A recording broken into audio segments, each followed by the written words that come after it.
You're watching Scriptease. In today's episode, we'll be breaking down the opening scene from Molly's Game. You can expect mature language and some violent imagery. Common screenwriting wisdom holds that the first 10 pages of your screenplay are the most vital to its success. This is where you hook the reader in by establishing tone and showcasing what's unique about your story. We went over introducing a story when we examined JoJo's Bizarre Adventure, discussing the certain macro story elements that you should hit on when coaxing someone into your world. But today, I want to go over a film script and see how the same ideas are achieved in text. Molly's Game, written by Aaron Sorkin, is the story of an ambitious overachiever who falls into the business of running underground poker games with some of the most famous celebrities in Hollywood. The film plays around with time quite a bit, jumping between Molly's childhood, her career as the poker princess, and her subsequent dealings with the court. But Sorkin doesn't choose to begin in the middle of a poker game, or in the courtroom, or even with Molly's arrest by the FBI.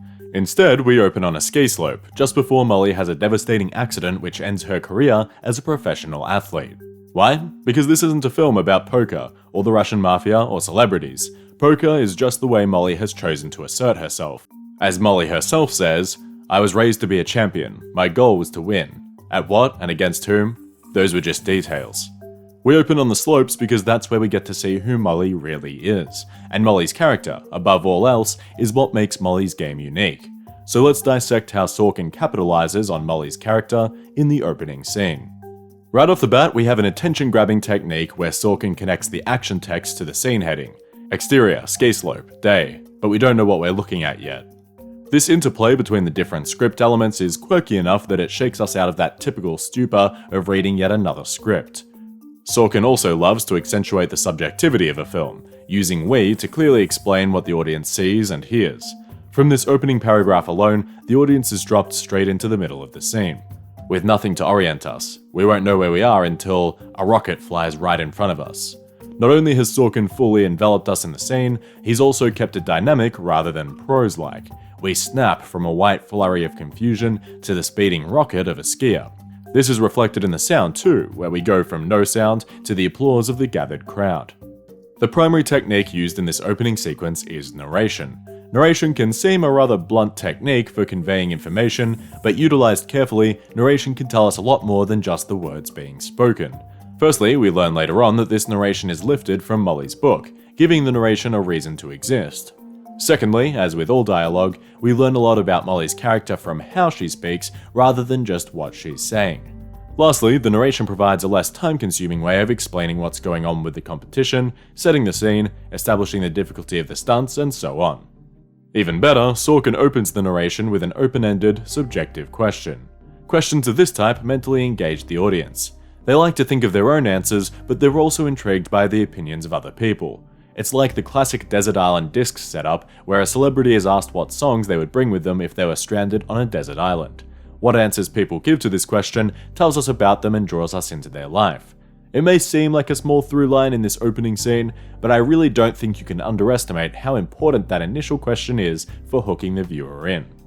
Adding to this intellectual intrigue is suspense, as Sorkin establishes the danger of the scene in front of us. It looks like a terrible way to die. The reader knows that something awful is going to happen from this one line, creating anticipation that pulls us through to the end of the scene. Sorkin also takes the time here to explain what a mogul's course is. Typically, ideas like this should be left unexplained to avoid bogging down the script, but in this case the explanation serves two purposes. Firstly, a mogul's course is an odd enough concept that we can safely assume that most readers won't know what it is. It's not worth risking our reader not understanding what they're looking at on screen just to save a few lines. But secondly, and more importantly, describing the mogul's course gives Sorkin a chance to build up the suspense by painting an intense picture. Drawing out the series of steps in a mogul's course in one long, run-on sentence makes the reader feel how punishing it really is. I also wanted to mention here that throughout the action text in this first scene, Sorkin occasionally lapses into the past tense. Screenplay convention states that we should always speak in the present tense, even when relaying events from the past, since action is always unfolding in front of the audience as though it were happening right at that moment. Sorkin defies that logic. The skier snapped out of her skis, picked them up, pushed up her goggles, and looked back up the slope.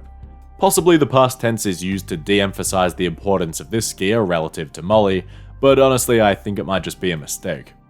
After the section of narration about sports, Molly then starts with the line, "This is a true story, but except for my own, I've changed all the names." Secrecy is another great way to build intrigue for the viewer. Censoring and disguise hint at the forbidden, which is like catnip to us.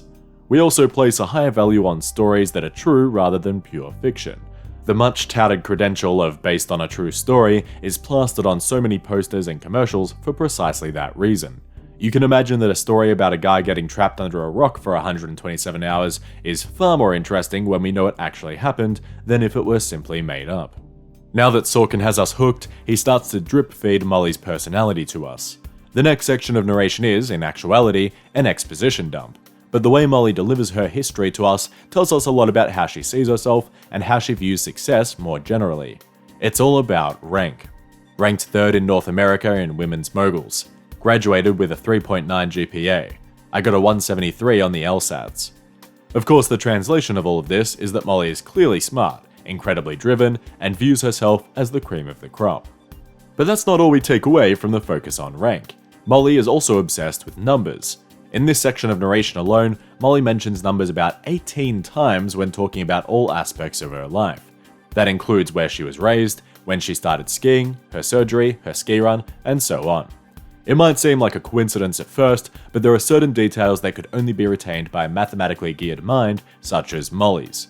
The 63-degree curvature of her spine, or the fact that the pitch of the slope is 52 degrees, which is the same as the sides of the Great Pyramid. Molly's methodical mind is further reinforced by the on-screen graphics that look like diagrams. And these aren't just touches added in the film. The script specifically mentions these graphics when Molly is picking her line down the slope.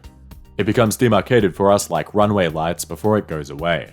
Sorkin keeps his mind on the audience, however, and uses simile and metaphor to explain in common sense terms what all the numbers mean. Like landing on a frozen infinity pool. My boots are basically welded to my skis. But we're getting ahead of ourselves. As Molly relays her childhood, she focuses on one specific moment, her back injury. Her scoliosis should have put her out of competitive sport permanently, but we get a snapshot of her fighting spirit as she rebels against the doctor's medical advice. Even through her post-op morphine haze, her eyes are fighting back. But as usual, this section has a dual purpose.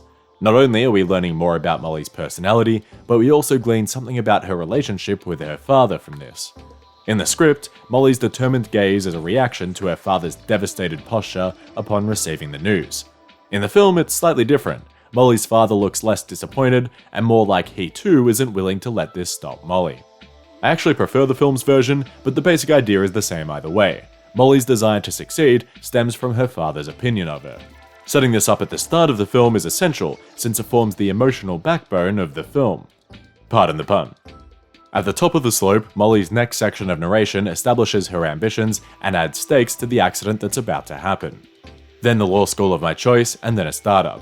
She seemingly has it all worked out, which makes her accident all the more tragic. She then refocuses and narrates her run. Despite the athleticism on display throughout the minefield of the Mogul's course, Molly's run actually feels quite calm and methodical to us thanks to her impassive narration. Good snow contact, calm upper body, legs together, good shape, no line deviation. Once again, from this we can glean a new aspect of Molly's personality. Molly isn't fazed by taking risks. As the accident unfolds, Sorkin keeps a close eye on the stylization of the accident. He slows down the picture to extend the moment of the accident out, to milk the one coincidental point when Molly's ski hits the pine bough. The sound drops out to remove our attention from the whipping snow, the crowd standing by, and to focus our attention in. More often than not, a break-in noise is a better way to draw people in than a sudden loud bang.